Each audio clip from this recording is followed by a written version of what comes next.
શિલ્પાબેન, તમારું આ બાળક કેટલા વર્ષનું થયું? 1.5 વર્ષ. આ 1.5 વર્ષનું થયું. અચ્છા, કેટલું વજન છે એનું અત્યારે? 4 કિલો જેવું છે. 4 કિલો. શું નામ છે? પ્રાંજલી. અંજુ, તમે આમનું તપાસ કરાવી કે ચકાસણી કરાવી? હા. શું કીધું?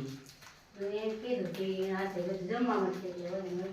બરાબર. અત્યારે કઈ જમે છે? હા, બધું જમે. બધું જમે છે? તીખું બધું. અચ્છા, ઓલો બબલાને એવું ખવડાવો છો? નહીં, એવું નહીં. નથી ખવડાવતા? ઠીક, તો સારું.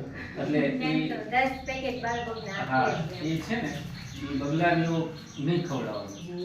બરાબર, ઘણા છે ને વાલીઓ એવું કરે છે કે બબલાને એવું લઈ દે, પછી સારી વસ્તુ બાલભોગ કે આ જે આવતું હોય એ પછી ન ખાય. હા. તો બાલભોગ ને બધું મળે છે.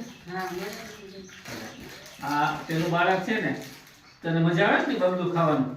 હે ને, ભાવે છે ને? સર બધાયને કહીએ છીએ પણ કે હાલતા જ નથી. મારા બાળક કે હાલતા જ નથી. પેકેટ આપો તો જ બાળ મંદિરમાં આવે. અમે બધાય વાલીને મેં કીધેલું અચ્છા. કે તમે પેકેટ ન આપો, તમે અહીંયા આવો એટલે અમારો નાસ્તો તો થઈ જાય તૈયાર. હા, એટલે મૂળ આમાં વાલીઓની થોડીક સહકાર હોય, વાલીઓની જાગૃતિ આવે એ જરૂરી.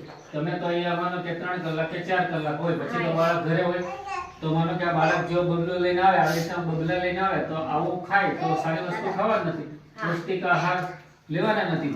પૌષ્ટિક આહાર ક્યારે લે છે? બાળક થોડું ભૂખ્યું હોય તો લે. આવું બધું છૂટક આવું ખાય એટલે નબળું રહે બાળક, હાઈટ ન વધે, વજન ન વધે. આપણે સામે જે આ બાળક છે જુઓ કેટલો એના 1.5 વર્ષના પ્રમાણમાં ઘણું નબળું કરે.